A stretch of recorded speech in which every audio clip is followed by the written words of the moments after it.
15 centimeter apart.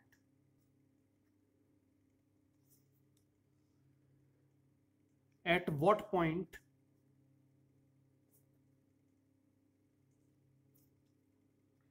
on the line joining the charges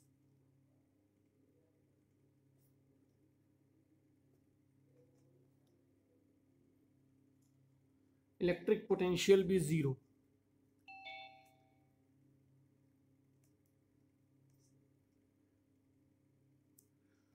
तो हम लोगों को दो चार्ज दिए हुए हैं, एक तो 3 इंटू 10⁻⁻8 कूलम है,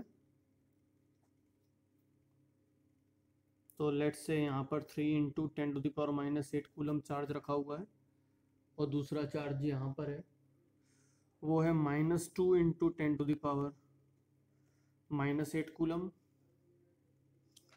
दोनों के बीच का डिस्टेंस हमको दिया हुआ है, दैट इज 15 सेंटीमीटर, और हमको पूछ रहा है कि किस जगह पर पोटेंशियल जीरो होगी। तो सिंपल है, मान लेते हैं let potential be zero at distance x, let potential be zero at distance x from 3 into 10⁻⁻8 coulomb. तो ये वाला डिस्टेंस हमारा हो जाएगा, इट विल बी 15 - x। तो इस जगह पर पोटेंशियल एक तो इसकी वजह से देखूंगा, तो यहाँ पर पोटेंशियल एक तो 3 इंटू 10⁻⁻8 की वजह से निकालेंगे, और उसमें ऐड कर देंगे इसकी वजह से पोटेंशियल ड्यू टू -2 इंटू 10⁻⁸। दोनों पोटेंशियल ऐड कर देंगे तो इस जगह का पोटेंशियल हमको मिल जाएगा, और वो होना चाहिए zero. So potential due to 3 into 10⁻⁸ का आएगा, फॉर्मूला है हमारा क्यू की value 3 into 10⁻⁸ divided by distance is x।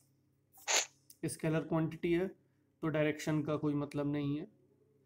Potential -2 into 10⁻⁸ का कितना हो जाएगा, k -2 into 10⁻⁸ divided by 15 - x।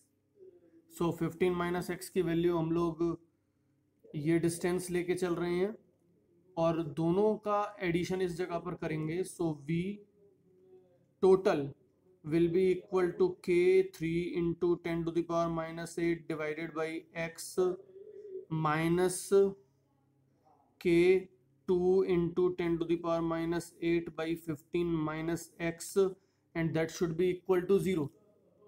ये combinedly 0 होना चाहिए, that implies k 3 into 10⁻⁸ by x should be equal to k 2 into 10⁻⁸ by 15 minus x. So k is gone, 10⁻⁸ is gone, so 3 by x should be equal to 2 by 15 minus x. That implies 45 minus 3x is equal to 2x. That implies 5x is equal to 45, so x is equal to 9 centimeter will be the answer.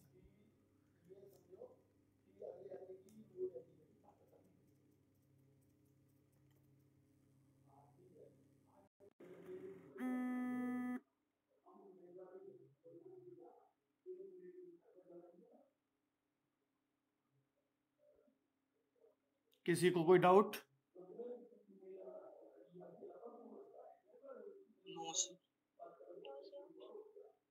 No sir. Okay, तो let's see one more question.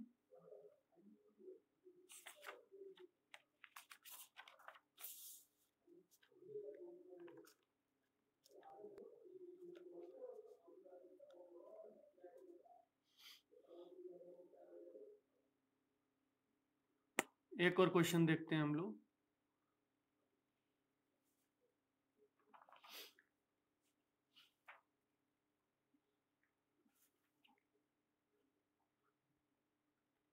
Based on dipole,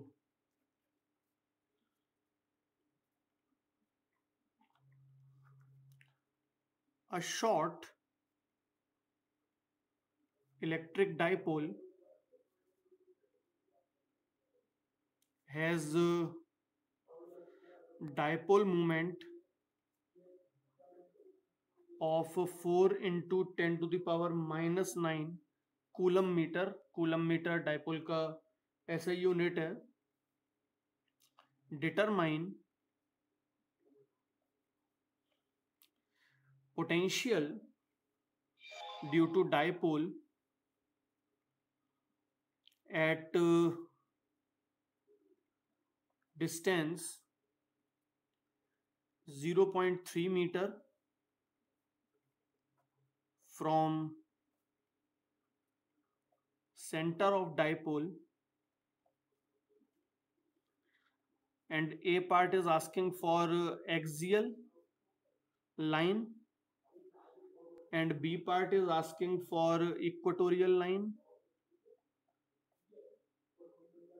and C part is asking for a line joining angle 60 degree with axis of dipole. तो तीनों calculate हमको करने हैं. So first move on with part A, axial position.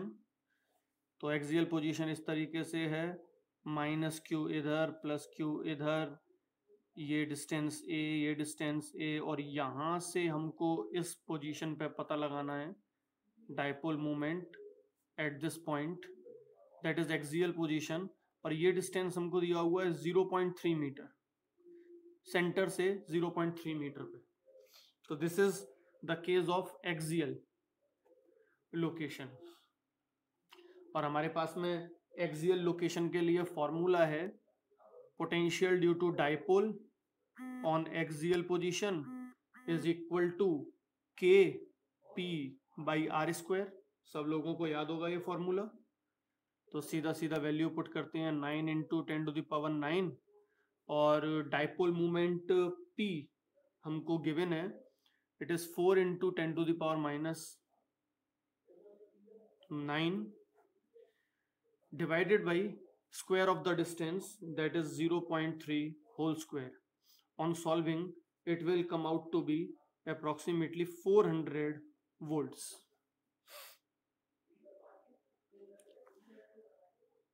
For B part, equatorial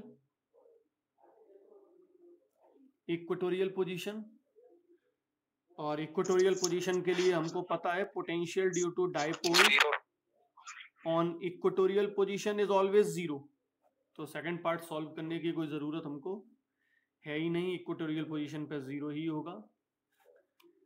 and for C part,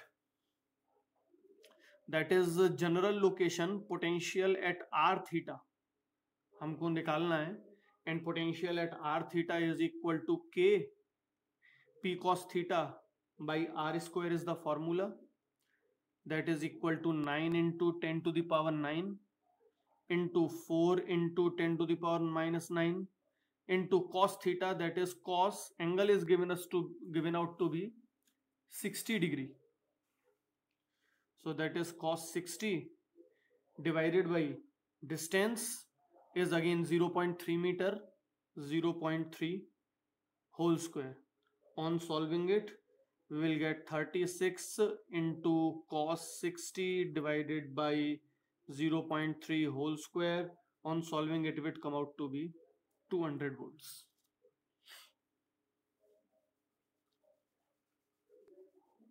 मेरे ख्याल से किसी को भी कोई दिक्कत नहीं होगी इस क्वेश्चन में भी.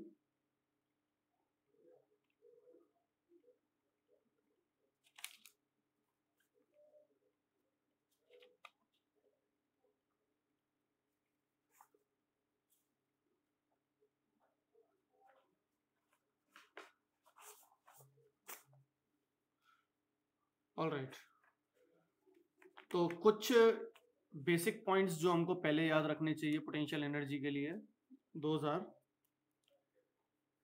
Number 1, we must know that potential energy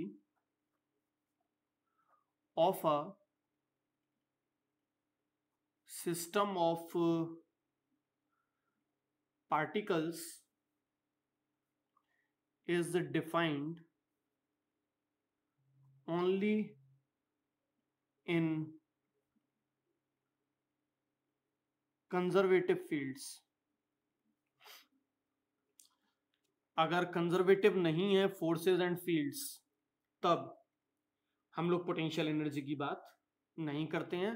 और कंजर्वेटिव फील्ड का मतलब सब लोगों को पता है.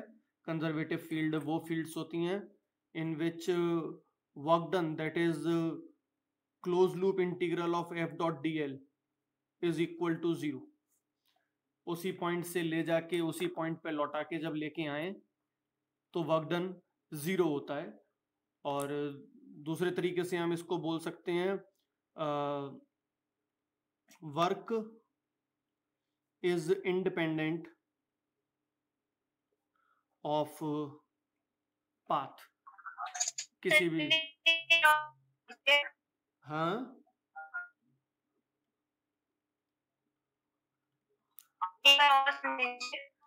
ये कंजर्वेटिव फील्ड के लिए हमारा है कि वर्क डन जब हम F dot D L, conservative fields के लिए ये कंडीशन, ये मैथमेटिकल रिप्रेजेंटेशन है फॉर कंजर्वेटिव फील्ड. और ये रिप्रेजेंटेशन बोल रहा है कि एफ डॉट डी एल क्या होता है, डी डब्ल्यू. और अगर मैं क्लोज्ड पाथ के लिए वर्क डन करता हूं, मतलब जहां से चलता हूं वहीं लौट के आता हूं, तो टोटल वर्क डन 0 होगा, क्योंकि इनिशियल और फाइनल पोजीशन सेम हो जाएंगी ना, तो वर्क डन 0 हो जाएगा. ऐसी फील्ड्स को और फोर्सेस को हम लोग कंजर्वेटिव फील्ड्स बोलते हैं. जैसे ग्रेविटी, ग्रेविटी कंजर्वेटिव फील्ड है. एक पत्थर को किसी भी तरीके से ऊपर लेके जाएं हम, तो किस तरीके से लेके जा रहे हैं इट डजंट मैटर, इनिशियल और फाइनल पोजीशन पे डिपेंड करता है. सिर्फ mgh ही आती है वैल्यू पोटेंशियल एनर्जी की, चाहे हम किसी भी रास्ते से उस पत्थर को ऊपर लेके जाएं, सीढ़ियों से लेके जाएं, एलिवेटर से लेके जाएं, या डायरेक्ट कूद के छत पे चले जाएं, हार्डली मैटर्स. ठीक है. Second point, since electric field is a conservative field, so we can define electric potential energy. अब क्योंकि पोटेंशियल एनर्जी का कंसेप्ट सभी कंजर्वेटिव फील्ड्स के लिए वैलिड है, और हम लोगों ने एक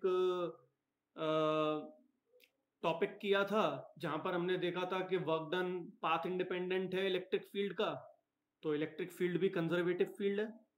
इसलिए इलेक्ट्रिक फील्ड में हम इलेक्ट्रिक पोटेंशियल एनर्जी की बात कर सकते हैं.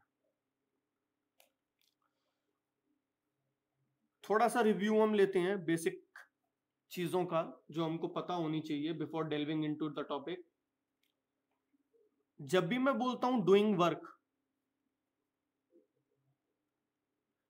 It means supplying energy. Work करना या एनर्जी सप्लाई करना एक ही बात है. There is no difference between it. Work energy theorem says that work and energy are equivalent to each other. So किसी बॉडी पे अगर मैं वर्क करता हूं तो मैं उस बॉडी को एनर्जी सप्लाई कर रहा हूं. That's it. Second, without work energy can not be transferred और ट्रांसफॉर्म्ड. वर्क ही एकमात्र तरीका है एनर्जी को एक बॉडी से दूसरी बॉडी में ट्रांसफर करने का, या एनर्जी को एक फॉर्म से दूसरी फॉर्म में कन्वर्ट करने का. बिना वर्क के एनर्जी ना ही ट्रांसफर हो सकती है और ना ही ट्रांसफॉर्म हो सकती है.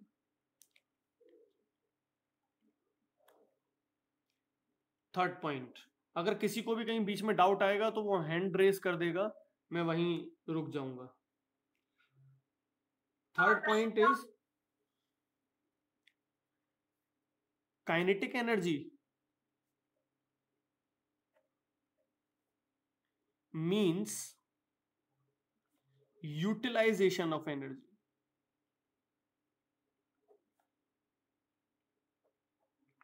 while potential energy means storage of energy. तो किसी भी बॉडी में अगर काइनेटिक एनर्जी है तो उसमें वेलोसिटी है, तो मतलब उसमें जो वेलोसिटी आई है वो किसी ना किसी एनर्जी को यूज कर रही है. तो काइनेटिक एनर्जी का मतलब है energy is being used, not stored. और पोटेंशियल एनर्जी का मतलब है एनर्जी इज बीइंग स्टोर्ड. तो पोटेंशियल एनर्जी की जब मैं बात करता हूं तो मतलब मैं एनर्जी के स्टोरेज की बात कर रहा हूं, और जब मैं काइनेटिक एनर्जी की बात कर रहा हूं तो इसका मतलब है I am talking about the use of the stored potential energy. जो पोटेंशियल एनर्जी मैंने स्टोर करी थी उसको यूज कर रहे हैं.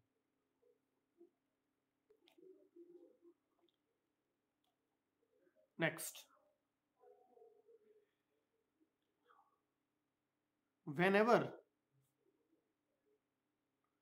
work is done on a system, किसी भी सिस्टम पे अगर हम वर्क कर रहे हैं, सिस्टम ऑफ पार्टिकल्स.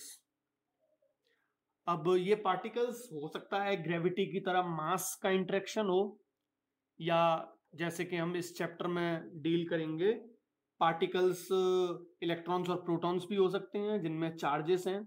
तो मतलब अगर अनचार्ज्ड पार्टिकल्स हैं, सिर्फ मास है, तब हम ग्रेविटेशनल इंटरेक्शन की बात कर रहे हैं. और ग्रेविटी सिर्फ अट्रैक्टिव होती है, तो दो मास एक दूसरे की तरफ अपने आप आएंगे. मतलब हमको वर्क करने की जरूरत नहीं पड़ेगी, सिस्टम वर्क करेगा अपने आप और मासेस पास आ जाएंगे. लेकिन अगर दो प्रोटॉन्स हैं तो दो प्रोटॉन्स अपने आप पास नहीं आएंगे, उनको पास लाने के लिए बाहर से वर्क करना पड़ेगा. तो हमको ध्यान रखना है कि किस तरीके के पार्टिकल्स के बारे में हम बात कर रहे हैं. अगर चार्ज्ड पार्टिकल्स हैं तभी हम इलेक्ट्रिक वर्क की बात करेंगे. अगर पार्टिकल्स पे कोई चार्ज नहीं है तो इसका मतलब ये नहीं है कि उनमें पोटेंशियल एनर्जी नहीं है. इसका मतलब है उनमें ग्रेविटेशनल पोटेंशियल एनर्जी है, ग्रेविटेशनल वर्क होगा, पर इलेक्ट्रिक वर्क नहीं होगा. कंसेप्ट सेम है. हम किसी ना किसी कंजर्वेटिव फोर्स के अगेंस्ट में वर्क कर रहे हैं, या कोई ना कोई कंजर्वेटिव फोर्स वर्क कर रही है. और जब फोर्स वर्क कर रही है तो एनर्जी ट्रांसफर या ट्रांसफॉर्म हो रही है, क्योंकि वर्क ही एक तरीका है एनर्जी को ट्रांसफर या ट्रांसफॉर्म करने का. तो जब भी हम वर्क करते हैं किसी सिस्टम ऑफ पार्टिकल्स पे, तो क्या होता है, वी सप्लाई एनर्जी. वर्क करना मतलब एनर्जी सप्लाई करना, doing work means supplying energy. We supply energy.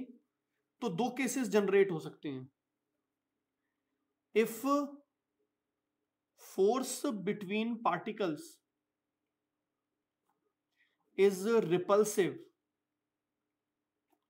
जैसे दो प्रोटॉन है, उनके बीच में जो फोर्स है वो एक दूसरे को रिपेल कर रहे हैं, और हम जब एक प्रोटॉन को दूसरे प्रोटॉन के पास ले जा रहे हैं तो हम वर्क कर रहे हैं. सो पोटेंशियल एनर्जी इंक्रीजेस, क्योंकि हम जो वर्क कर रहे हैं वो स्टोर होता जा रहा है. That means potential energy is increasing of the system. लेकिन if force between particles is attractive,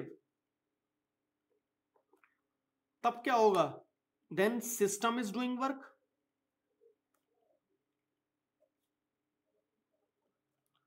so potential energy decreases. अगर एक प्रोटॉन है और एक इलेक्ट्रॉन है तो वो अपने आप एक दूसरे के पास आएंगे. तो जब वो दूर हैं तब उनकी पोटेंशियल एनर्जी जो भी है, सपोज से उनकी पोटेंशियल एनर्जी वो इनफाइनाइट दूरी पर हैं, और इनफाइनाइट दूरी पे पोटेंशियल एनर्जी हमेशा हम जीरो लेते हैं क्योंकि तब कोई भी इंटरेक्शन नहीं है उनके बीच में. तो इन्फिनिटी पर पोटेंशियल एनर्जी जीरो है. फर्स्ट केस ले रहा हूं, दो प्रोटॉन्स हैं, एक प्रोटॉन ये रहा और एक प्रोटॉन ये रहा, दोनों इस डिस्टेंस पे आ गए, आर डिस्टेंस पे। पहले कहाँ थे? इन्फिनिटी दूरी पे। जब पहले इन्फिनिटी की दूरी पे थे तब पोटेंशियल एनर्जी 0 थी। अब ये पास आ गए एक दूसरे से, क्या अपने आप पास आ सकते हैं? नहीं, क्योंकि दोनों एक दूसरे को रिपेल करते हैं। तो मतलब बाहर से कोई ना कोई वर्क हमने किया होगा तब ये पास आए हैं, और क्योंकि हमने वर्क किया है तो वर्क इलेक्ट्रोस्टैटिक फोर्स के अगेंस्ट में किया है जो कि कंजर्वेटिव है, तो वो वर्क स्टोर हो जाएगा। और अब इनकी पोटेंशियल एनर्जी जो है, पोटेंशियल एनर्जी इंक्रीज कर जाएगी, बढ़ गई। इस सिचुएशन में पोटेंशियल एनर्जी ज्यादा है एज कंपेयर टू जब वो एक दूसरे से इनफाइनाइट दूरी पर थे, तब पोटेंशियल एनर्जी 0 थी। लेकिन अगर मैं प्रोटॉन और इलेक्ट्रॉन की बात करता हूं, प्रोटॉन और इलेक्ट्रॉन को मैं सेम डिस्टेंस r पे लेके आता हूं, तब सिस्टम ने वर्क किया है, अपने आप पास आए हैं, क्योंकि प्रोटॉन और इलेक्ट्रॉन एक दूसरे को अट्रैक्ट करते हैं। तो जब ये यहां पर आए होंगे तो इन्फिनिटी के कंपैरिजन में पोटेंशियल एनर्जी घटी होगी, तो इस केस में पोटेंशियल एनर्जी पॉजिटिव हो जाएगी, क्योंकि इन्फिनिटी पे 0 और 0 से ऐड करेंगे कुछ भी तो वो पॉजिटिव हो जाएगा। और अगर 0 में से कुछ भी सब्ट्रैक्ट करेंगे, घटता जा रहा है, तो नेगेटिव हो जाएगा। इसीलिए तुम लोगों ने देखा होगा कि एक एटम के अंदर जब न्यूक्लियस से एक इलेक्ट्रॉन बाउंडेड होता है तो फर्स्ट एनर्जी शेल की एनर्जी होती है -13.6 eV, इलेक्ट्रॉन वोल्ट। माइनस क्यों? क्योंकि इन्फिनिटी पे पोटेंशियल 0 था और इलेक्ट्रॉन अपने आप प्रोटॉन के पास आया है, तो सिस्टम ने वर्क किया है, तो पोटेंशियल एनर्जी डिक्रीज कर रही है, तो वो नेगेटिव हो जाएगी 0 से कम। मेरे ख्याल से क्लियर है बात?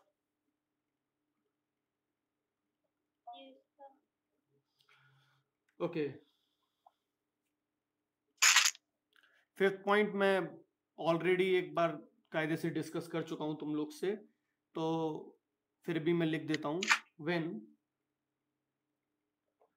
Particles of system are infinitely away from each other, और इसका मतलब क्या है? इस बात का मतलब है नो इंटरेक्शन बिटवीन पार्टिकल्स। वो इनफाइनाइट दूरी पे है, मतलब उनके बीच में कोई भी इंटरेक्शन नहीं है। This point is important, there is no interaction when the particles at infinite distance away from each other, and then potential energy of system is always taken to be 0.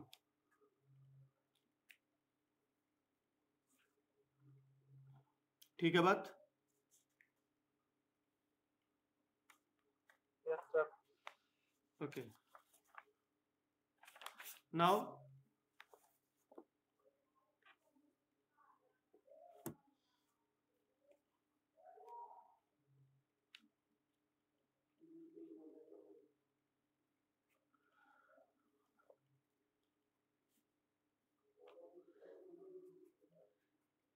Electric potential energy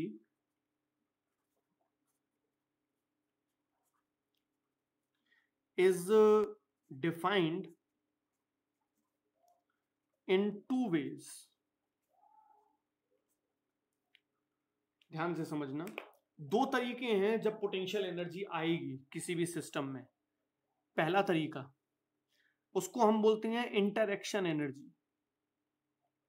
interaction energy of charged particles of a system. जैसा कि हम अभी थोड़ी देर पहले discuss करते हुए आए हैं, वहां पर हम जो भी बात कर रहे हैं that is the interaction energy. लेकिन एक और तरीका है, number 2, that is called self energy of a charged object. इसको हम बाद में डिस्कस करेंगे, इसको अभी डिस्कस नहीं करेंगे, बट थोड़ा सा आइडिया ले लेते हैं। लेट अस अंडरस्टैंड हम क्या बोल रहे हैं। जैसे मैं बोल रहा हूँ कि सपोज से एक मेरे पास में एक प्रोटॉन है और एक इलेक्ट्रॉन है, और इलेक्ट्रॉन को मैं इन्फिनिटी से 5 सेंटीमीटर की दूरी पे लेके आ रहा हूँ प्रोटॉन के, और जब मैं इलेक्ट्रॉन को लेके आ रहा हूँ 5 सेंटीमीटर की दूरी पे तो सिस्टम वर्क कर रहा है, और सिस्टम वर्क कर रहा है तो पोटेंशियल एनर्जी घटती जा रही है, जीरो से कम होती जा रही है, वैल्यू माइनस में आती जाएगी। मैं और इलेक्ट्रॉन को पास लेके आता हूँ और मैं चाहता हूँ कि एक काम करते हैं, लेट्स मेक अ एटम। तो मैं हाइड्रोजन का एटम जनरेट करता हूँ। तो एक प्रोटॉन के आसपास में इलेक्ट्रॉन को मैं 0.529 अप्रॉक्स एंगस्ट्रॉम की दूरी पे मैं ले जाता हूँ और उसको रोटेट होने देता हूँ, कुछ एंगुलर मोमेंटम उसको दे देता हूँ, वो रोटेट करने लगता है। तो इस सिचुएशन में प्रोटॉन और इलेक्ट्रॉन के बीच में इंटरेक्शन है। लेकिन अगर मैं कुछ ऐसा सिनेरियो देखूं, जैसा कि मैंने एक रॉड ले ली और उस रॉड को मैंने चार्ज किया है, उस पर मैं चार्ज देता जा रहा हूं, देता जा रहा हूं, देता जा रहा हूं, प्रोटॉन्स प्रोटॉन्स प्रोटॉन्स बहुत सारे उसके पास में मैंने इकट्ठे कर दिए। जैसे कि मैं बहुत सारे प्रोटॉन्स को एक डब्बे में बंद कर दूं, तो सारे प्रोटॉन्स को एक डब्बे में लाने की जो इंटरेक्शन एनर्जी है, उन सबको जब मैं ऐड अप कर दूंगा तो वो उस डब्बे की सेल्फ एनर्जी बन जाएगी। बात इस तरीके से हो गई कि एक तो अर्थ और मून के बीच की इंटरेक्शन एनर्जी है, लेकिन अर्थ को बनाने के लिए जब एक एक एक एक प्रोटॉन और इलेक्ट्रॉन जिसमें मास है उसको लेके आए हैं, तो अर्थ को पूरा बनाने के लिए जो वर्क करना पड़ा है वो सेल्फ एनर्जी कहलाएगा उस ऑब्जेक्ट की। तो फर्स्ट केस में तो दो ऑब्जेक्ट आपस में इंटरेक्ट कर रहे हैं, और सेकंड केस में ऑब्जेक्ट को हम बना रहे हैं बाय कंबाइनिंग स्मॉल बिट्स, छोटे छोटे छोटे छोटे टुकड़ों से उसको हम कंबाइन कर रहे हैं। तो जब हम इंटरेक्ट कर रहे हैं तब हम उसको इंटरेक्शन एनर्जी बोल रहे हैं, जब हम उसको जनरेट कर रहे हैं उस ऑब्जेक्ट को तब हम उसको सेल्फ एनर्जी बोल रहे हैं। तो सिर्फ नाम का डिफरेंस है। बेसिकली अगर हम कंसेप्चुअली देखें तो दोनों ही पोटेंशियल एनर्जी हैं, लेकिन हम इसको डिस्टिंग्विश करके चलते हैं जिससे कि बाद में इंटरेक्शन में और ऑब्जेक्ट में कहीं कंफ्यूजन हमको ना बने। So first we are going to discuss interaction energy.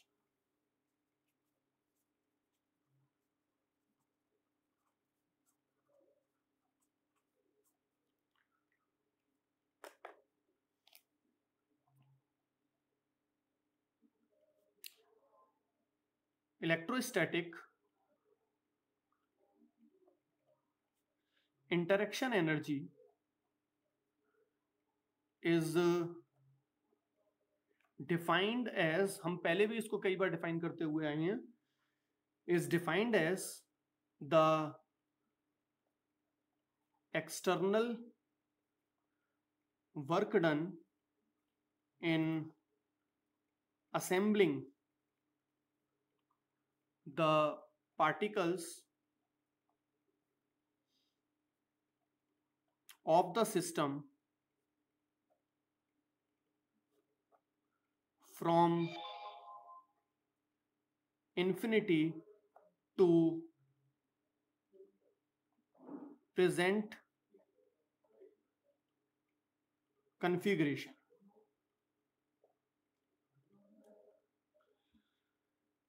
तो इंटरेक्शन एनर्जी को हम समझने के लिए एक सिंपल से एग्जांपल का यूज करते हैं।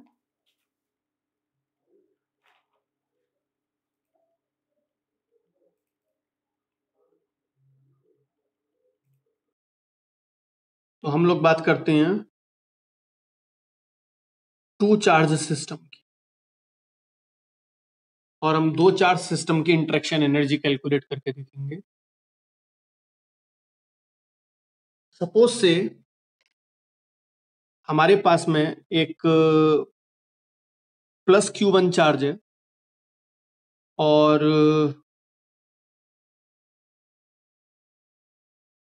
यहां के आगे सब इंफिनिटी है,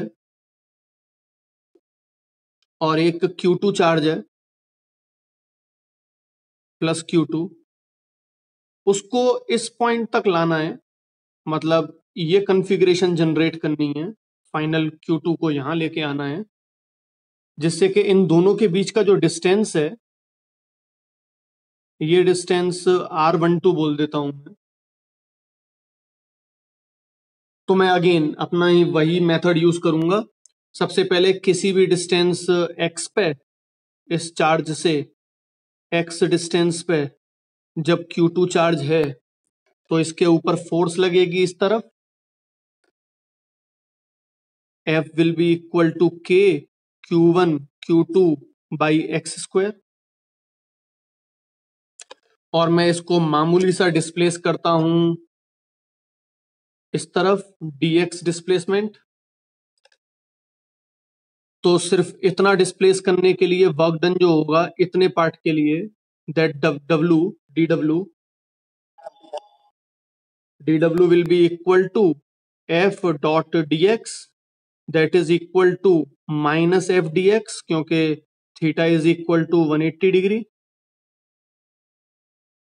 तो मैं लिख सकता हूं dw is equal to minus k q1 q2 over x square dx, और टोटल वर्क डन कितना हो जाएगा? टोटल वर्क डन हो जाएगा इंटीग्रेशन dw का, that is minus k constant है, q1 q2 कांस्टेंट है, इंटीग्रेशन इंफिनिटी से लेके R12 डिस्टेंस तक 1 बाई एक्स स्क्वायर dx का, that is equal to minus k q1 q2, और 1 बाई एक्स स्क्वायर का इंटीग्रेशन आएगा माइनस 1 बाई एक्स इंफिनिटी से लेके r तक, that implies work done will be equal to k q1 q2 by R12। और concept के हिसाब से जो ये वर्क हमने किया है, W is equal to K Q1 Q2 by R12, ये वर्क पोटेंशियल एनर्जी इंक्रीज करेगा, मतलब इंफिनिटी पे पोटेंशियल एनर्जी जो भी है plus W will be the final potential energy. Infinity से ला रहे हैं तो इंफिनिटी पे जो भी पोटेंशियल था उसमें इतना पोटेंशियल, इतनी एनर्जी और ऐड हो गई, क्योंकि वर्क हमने किया है, एनर्जी हमने सप्लाई करी है, तो एनर्जी इंक्रीज होगी, तो फाइनल पोटेंशियल ज्यादा होना चाहिए इंफिनिटी के देखते हुए। That means potential energy of the two charge system U12 मैं लिख सकता हूं K Q1 Q2 over R12। ये फॉर्मूला हो गया टू सिस्टम चार्जेस के लिए पोटेंशियल एनर्जी।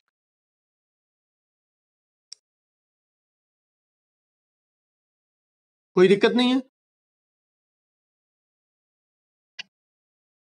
अब अगर Q1 Q2 लेस देन 0 है तो U12 की वैल्यू माइनस में आएगी, और अगर Q1 Q2 ग्रेटर देन 0 है तो U12 की वैल्यू प्लस में आएगी। मतलब अब इन दोनों में कितनी पोटेंशियल एनर्जी है, ये हमारा क्वेश्चन है। तो पोटेंशियल एनर्जी पता लगाने का तरीका हमारा क्या था? वर्क डन इंफिनिटी से वहां तक लाने के लिए जो भी किया वो वर्क पोटेंशियल एनर्जी में कन्वर्ट हो जाएगा। तो मैंने मान लिया कि x डिस्टेंस पे कोई चार्ज है, उसको यहां से dx डिस्टेंस लाने के लिए वर्क डन कितना हो जाएगा? F डॉट dx, और दोनों के बीच में एंगल है 180, तो माइनस एफ dx, तो dw हो जाएगा minus k q1 q2 x square by dx, क्योंकि इस जगह पर फोर्स की वैल्यू है k q1 q2 by x square. इसको इंटीग्रेट कर दिया, कहां से कहां तक? यहां से यहां तक लाने में अगर इतना वर्क डन है तो इन्फिनिटी से यहां तक लाने में कितना वर्क डन होगा? इसका इंटीग्रेशन कहां से? इन्फिनिटी से लेके ये डिस्टेंस कितनी है? R12 डिस्टेंस तक। 1 बाई एक्स स्क्वायर का इंटीग्रेशन करेंगे तो इंटीग्रेशन क्या आएगा? इंटीग्रेशन ऑफ x की पावर -2 dx, तो हो जाएगा x की power -2 plus 1 by -2 plus 1, that is x की power -1 by -1, that is -1 by x। तो -1/x आ गया इसका इंटीग्रेशन। लिमिट लगा दी इन्फिनिटी से r12, तो पहले r12 डाला तो माइनस का 1/r12 आया और इन्फिनिटी डाला तो 0 हो गया। तो सिर्फ वर्क डन कितना रह गया, माइनस माइनस प्लस हो गया, k q1 q2 upon r12। और ये जो वर्क हमने किया ये इन्फिनिटी पे जब दोनों चार्ज थे, जब Q2 बहुत दूर था, हाँ डेफिनेशन में इन्फिनिटी टू प्रेजेंट कन्फिग्रेशन ही तो है, ये कन्फिग्रेशन प्रेजेंट कन्फिग्रेशन है। फाइनली इस सिचुएशन में Q1 यहां है और Q2 यहां है, और पहले कहां था, इन्फिनिटी पे, तो इन्फिनिटी से यहां लाए हैं।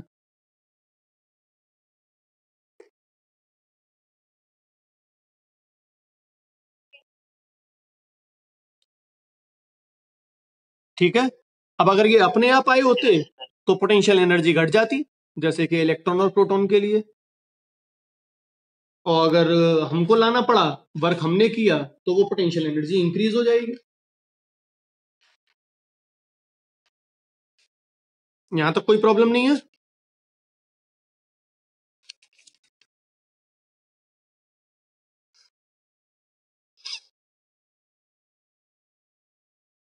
ओके, तो एक हम लोग एग्जाम्पल देखते हैं।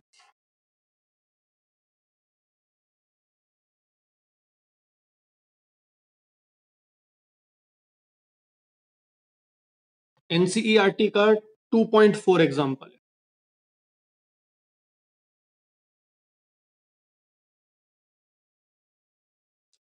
2.4 एग्जाम्पल में हमको 4 चार्जेस दिए हुए हैं, उनको हमने एक स्क्वायर की फॉर्म में ऐसे अरेंज किया है। इस जगह पर +q, इस जगह पर -q, इस जगह पर -q और इस जगह पर +q, और इनको नाम दे दिया है A, B, C and D, और एक मिडिल पॉइंट है E। तो क्वेश्चन बोल रहा है 4 charges are arranged as shown of a square of side D, square की हर एक साइड D दी हुई है, small d। First thing that we have to calculate is work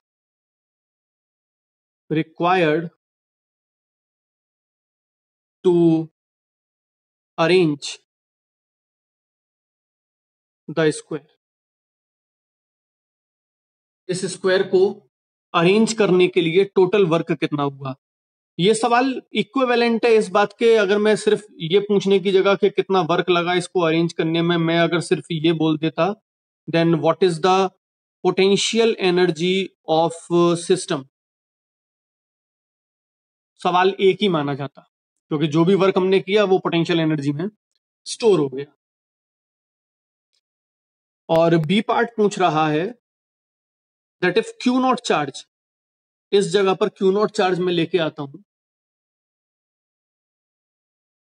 if Q not charge is brought at center,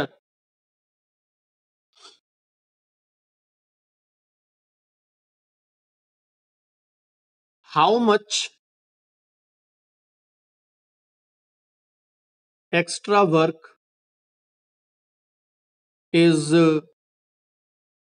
needed। तो Q not charge को कहीं से भी यहां लेके आने में एक्स्ट्रा हमको कितना वर्क करना पड़ेगा इसको यहां लेके आने में। तो हम इसको स्टेप बाय स्टेप करते हैं।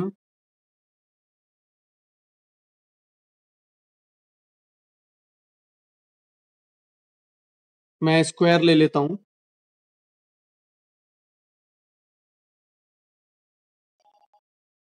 A, B, C and D, और मैं सबसे पहले +q चार्ज को यहां लेके आता हूं। और प्लस क्यू चार्ज को यहां लेके आने में वर्क क्या करना पड़ा मेरे को? तो फर्स्ट वर्क डन इन्फिनिटी से ए पे जब प्लस क्यू चार्ज को लेके आया तो वर्क करना पड़ा मुझे 0। कोई मुझे बता सकता है कि मेरे को इसको लेके आने में वर्क 0 क्यों करना पड़ा?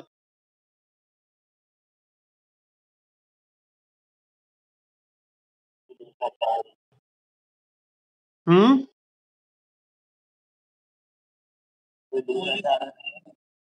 क्योंकि दूसरा कोई चार्ज है ही नहीं इसको रिपेल करने के लिए, तो मैं वर्क किसके अगेंस्ट में करूं? जब कोई फोर्स ही नहीं है, कोई इलेक्ट्रिक फील्ड ही नहीं है, तो वर्क 0 ही होगा। इसको कोई रिपेल ही नहीं कर रहा था, मैं इसको लेके आया तो यहां पर कोई भी इलेक्ट्रिक फील्ड थी नहीं पहले, इसलिए इस जगह कोई पोटेंशियल था नहीं, इसलिए पहले चार्ज को लेके आने में कोई भी वर्क करने की जरूरत नहीं पड़ी। सही है। अब अगर मैं इस माइनस क्यू चार्ज को यहां लेके आया तो सेकंड केस में जो वर्क मेरे को करना पड़ा that is equal to potential energy of A B, और इसकी वैल्यू होती है के Q1 Q2 बाई R12 हमारा फॉर्मूला था। That means infinity to B पर माइनस क्यू को लेने आने में जो मेरे को वर्क करना पड़ा वो इस दोनों को अरेंज करने की पोटेंशियल एनर्जी के बराबर हो गया, और that is equal to K Q into minus Q upon R12 की वैल्यू हो गई डी, ये डिस्टेंस डी है। That means work done second का चार्ज को लेके आने में, बी चार्ज को लेके आने में जो करना पड़ा that will be equal to minus K Q square by D. इतना वर्क करना पड़ा।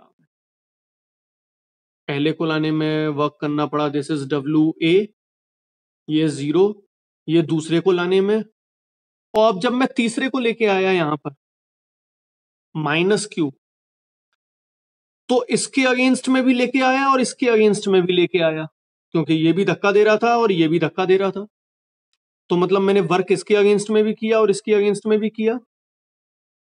तो थर्ड को लेके आने में work done D will be equal to work done infinity to D, minus Q को लाने में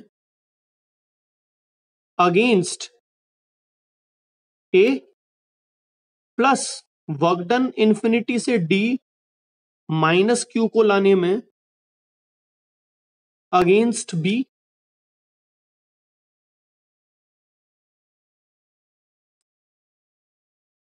दैट इज इक्वल टू इन दोनों की potential energy that is K Q1 minus Q into Q2 plus Q divided by D,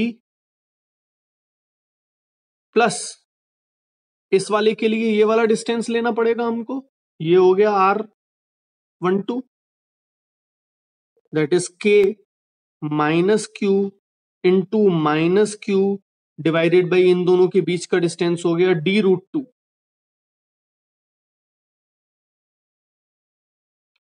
तो ये कितना आ जाएगा?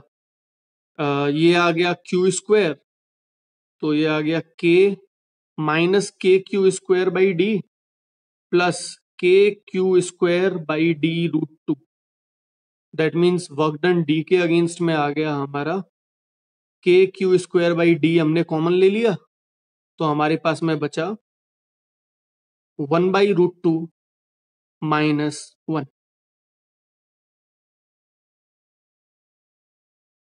ये आ गया थर्ड को लाने में। सिमिलरली फोर्थ को लाने में, प्लस क्यू को लाने में जो वर्क हमको करना पड़ा फोर्थ केस में, वर्क डन सी पॉइंट पे लाने के लिए work done infinity to C, किसके अगेंस्ट में? ए के अगेंस्ट में, against A, plus work done infinity to C against B, plus work done infinity to C against D. तीनों का ऐड हो जाएगा, against A, against B and against D, क्योंकि तीनों चार्ज के अगेंस्ट में लाए हैं। तो work done in bringing charge to C will be equal to, पहला पेयर देखते हैं, अगेंस्ट ए, तो ये हो जाएगा k minus Q square by D plus दूसरा पेयर, सॉरी पहला पेयर ये वाला होगा, तो plus Q into plus Q, तो यहाँ plus Q square by D root two against A वाला, ये दोनों चार्ज का मल्टीप्लीकेशन और इनके बीच का डिस्टेंस डी रूट टू, ए के अगेंस्ट में हो गया। बी के अगेंस्ट में देखें तो के minus Q square upon D, और फिर डी के अगेंस्ट में देखें तो वो आ जाएगा K minus Q square, minus Q into plus Q, minus Q square divided by distance इनके बीच का D, that is equal to K Q square by D हमने कॉमन ले लिया, तो हमारे पास में बचा ब्रैकेट में 1/√2 minus 1 minus 1, that is equal to K Q square by D 1/√2 minus 2, ये आ गया हमारा डब्ल्यू सी। और टोटल वर्क डन देखेंगे तो W A plus W B plus W C plus W D, सबको ऐड कर दें, तो डब्ल्यू ए हमारा कितना है 0,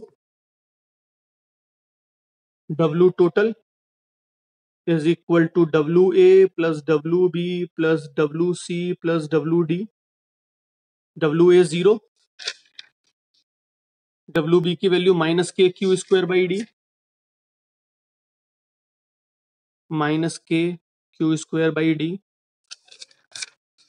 डब्ल्यू सी की value K Q square by D 1/√2 minus 2, के Q square by D 1/√2 minus 2, और डब्ल्यू डी के Q square by D 1/√2 minus 1।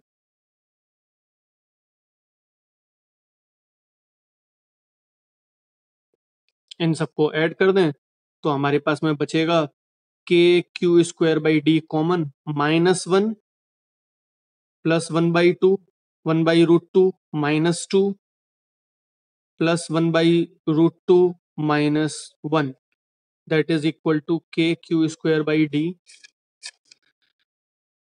ये हो गया -1 -2 -3 -4 -4, और ये आ गया प्लस 2/√2, दैट इज के क्यू स्क्वायर बाई डी 2/√2 -4, 2 और कॉमन ले लेते हैं इसमें से, के 2 स्क्वायर बाई डी हमारे पास बचेगा 1/√2 minus 2, that will be the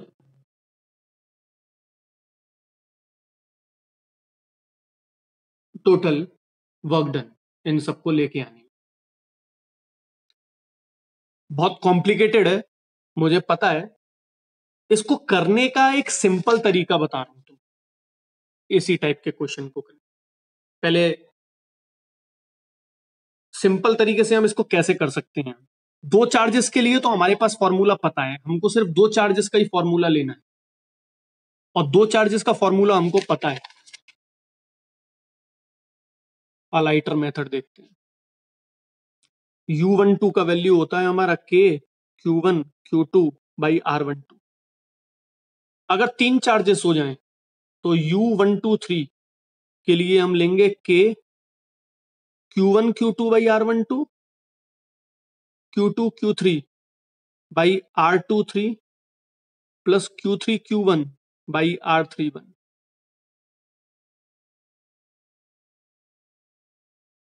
ठीक है, पहले और दूसरे का पेयर, दूसरे और तीसरे का पेयर, और तीसरे और पहले का पेयर, मतलब जितने पेयर बनेंगे ये हमको पता लगानी है। ये Q1 है, ये Q2 है, और ये Q3 है। पहला पेयर ये, इनके बीच का डिस्टेंस 13 R13, दूसरा पेयर ये R23, और तीसरा पेयर ये R12। तो पहला pair Q1 Q2 by R12, दूसरा pair Q2 Q3 by R23 और तीसरा पेयर। 4 के लिए हमको 4 पेयर लेने पड़ेंगे।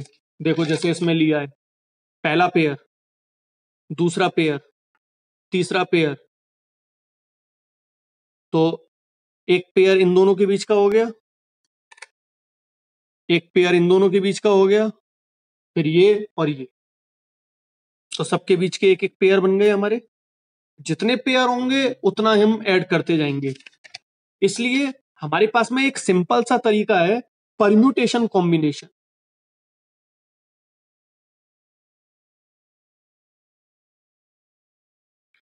अगर बहुत सारे चार्ज हो जाएं, सपोज से क्यूब के लिए पूछ ले, तो क्या करोगे? तो क्यूब में कितने पेयर्स जनरेट होंगे हमको पहले ये देखना है। जैसे स्क्वायर के लिए हमारे पेयर वो बनेंगे 4C2, 4 factorial upon 2 factorial upon 4 minus 2 factorial. तो 4 factorial divided by 2 factorial into 2 factorial, तो ये हो जाएगा 4 into 3 by 2, that is 2 into 3, that is 6 pairs will be there. तो 6 पेयर कौन कौन से हो जाएंगे? एक इन दोनों के बीच का, दूसरा इन दोनों के बीच का, तीसरा इन दोनों के बीच का, चौथा इन दोनों के बीच का, पांचवा ये और छठवां ये 6 पेयर हो जाएंगे। और हम 6 पेयर के लिए अगर निकाल लेंगे तो हमारे पास में सिंपल तरीके से आ जाएगा। फॉर एग्जांपल मैं देखता हूं अब इसी क्वेश्चन को वापस से, यहां प्लस क्यू, यहां माइनस क्यू, यहां माइनस क्यू और यहां प्लस क्यू। तो 4 चार्जेस हैं, इनमें से दो दो के पेयर बनाने हैं, तो 4C2 मतलब 6 पेयर बनेंगे। तो पहले पेयर के लिए मैं ये वाला ले लेता हूं, पहला पेयर, तो वो आ जाएगा K minus Q square by D इस पेयर के लिए। फिर इस पेयर के लिए ले लेता हूं, तो K minus Q square by D, फिर इस पेयर के लिए ले लेता हूं plus K minus Q square by D, और फिर इस पेयर के लिए ले लेता हूं plus K Q square by D minus K Q square by D. चारों पेयर के लिए हो गए ये, 1 2 3 4। तो इसको 4 बार कर दिया, मतलब एक तरीके से सब में माइनस क्यू आ रहा है, plus Q minus Q plus Q minus Q plus Q minus Q plus Q minus Q, तो सब माइनस में आएगा। तो -4K Q square by D, तो ये आ गया इन 4 पेयर्स का। फिर ये वाला पेयर लेते हैं, तो K Q square by D root 2, और फिर ये वाला पेयर लेते हैं, तो इसका आ जाएगा K Q square by D root 2। तो ये आ गया 2K Q square by D root 2, और इन दोनों को ऐड कर दें तो हमारे पास में आ गया 2K Q square by D root 2 minus 4K Q square by D. Common क्या आएगा? 2K Q square by D common आएगा, यहां रह जाएगा 1 बाई रूट 2, और यहां रह जाएगा माइनस का 2, and that is the answer. यहां भी यही आ रहा है।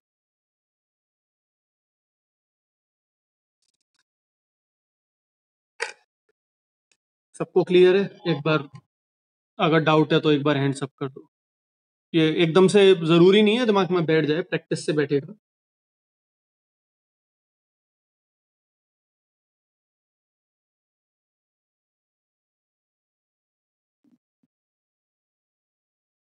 जिस जिसको क्लियर नहीं है वो हैंड्स अप कर दो, या कुछ भी पूछना है वो हैंड्स अप कर दो।